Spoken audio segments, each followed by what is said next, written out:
besides the result, what was it like for your first playoff game? Yeah, it was a lot of fun. Obviously not the outcome we wanted, but I thought we played a really hard game, and the fans were a lot louder than I expected, to be honest. So it was a lot of fun, a lot of energy, especially in the first period. The goal in the 6-on-4, it looked like you thought you had it. Yeah. You were surprised when all of a sudden it squeezed by you, and then you're thinking, "Oh man, they got more players than we do here." Yeah, I got a pretty good chunk of the puck there, just kind of squeaked through, and they had two guys at the net. I mean, 6-on-4, it's tough to defend, but stuff like that happens in the playoffs, and it's just how you respond. How would you describe the level of nerves that you experienced last night outside of any other game, and do you think it's maybe good to be through that? Yeah. To be honest, yes, for sure. I think it's great that I was able to, get my first game. I think it's good that I got my first loss. Being able to kind of know how that feels like, being able to know how just a playoff game feels like. I mean, all the fans, all the excitement, all the nerves. It's just so much fun and a great learning experience for me. The Stuart Skinner standing here is pretty calm, pretty cool. You got it figured out. Take us back 10 years when you were a fan and the Oilers lost this game. Who were you then? 10 years ago. I'd have been 14 years old. I was just in Lethbridge doing my own thing. Just trying to figure out my own life and trying to grow up. More emotional about it, where when your team lost a big game like that, were you bouncing off the walls like a lot of people are, or were you this calm?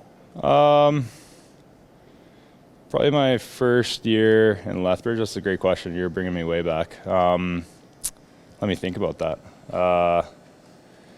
Yeah, I think I was probably just trying to look at the veteran guys, seeing how they reacted. Especially as a young guy, you're always kind of trying to figure out ways that can be beneficial to move forward and to bounce back after games like that. And I've had a lot of playoff experience in the Western League and the AHL and the East Coast, so I know what it feels like to lose these games. I know how it feels to lose overtime games. I also know how it feels to win overtime games.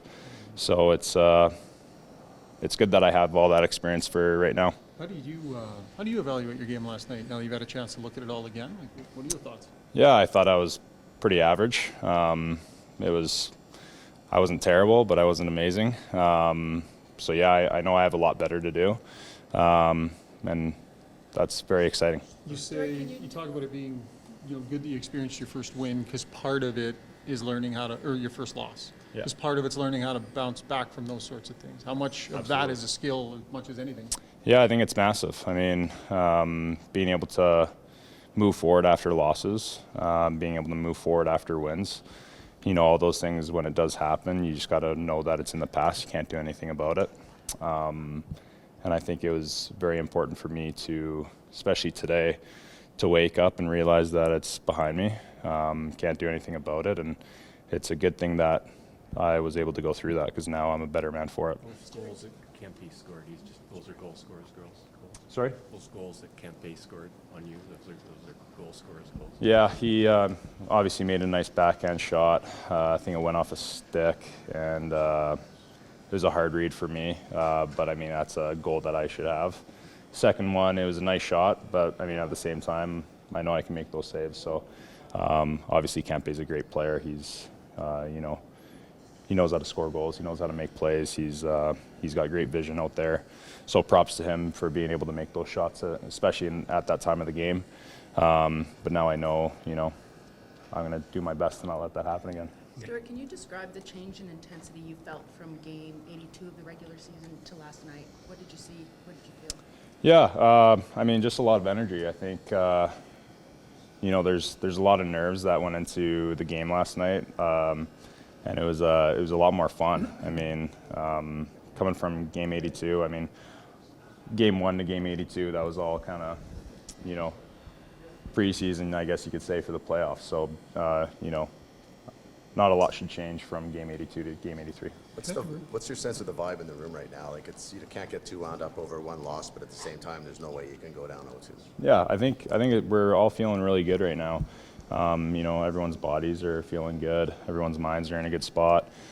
we had a good meeting this morning, and you know, one loss doesn't determine anything. You know, it's a long series. You know, there's 7 games to finish off a series, and you know, one game, 2 game, 3 games don't determine that. It's, you know, being able to play well for a long stretch. When a player's in the playoffs for the first time, like friends and family are really excited and they want to tell you, like phone calls, messages, and Yeah. I'm sure for you it's doubly so here, but how do you manage that? Do you have to kind of apply a filter to that just to, you know, not be drained by it? Yeah, I mean, it's just all up to the person, right? I mean, for me, sometimes I have to tell them to back off. Sometimes I have to, or not have to, but sometimes I gotta, you know, talk to them about it. And you know, it all depends on the day, to be honest. All depends on the week. Depends on how I feel, and you know, that kind of determines on if you respond to text messages or not. But you know, it is very exciting, and I know that, and I think everyone has the same feelings of how exciting this is, and you know, it's going to be a lot of fun. Have you had to have conversations or tell people like, look, thanks, but I need to play now? Yeah, I mean, I've had conversations with people where they know what time, like in the day, that I kind of stop looking at my phone, and I've told people that. I mean, it's, you know, at a certain time you're just getting ready for the game, right? So you're just in your zone and doing your own thing and trying to prepare for the game, and yeah, so people know that, and if they don't, I'm not shy to tell anyone. Stuart, when you look back, first of all, when do you look back at last night? And how do you look back at it? Do you kind of watch the whole game? Do you watch certain plays that you want to sort of refresh your memory on how something happened? Yeah. To be honest, I haven't looked at a ton. I looked at the backhand goal and the shot, the first 2 goals from Kempe. I wanted to see the third one too, and kind of how it squeaked through. And then obviously the fourth one, I know how that one ended up, and it was a great play by them. But besides that, just watched a few things just on, you know, some really, really simple things. That's kind of honestly about it. We kind of just move forward from here, and I know how I play my game. I know how the guys play our game, and we're very confident.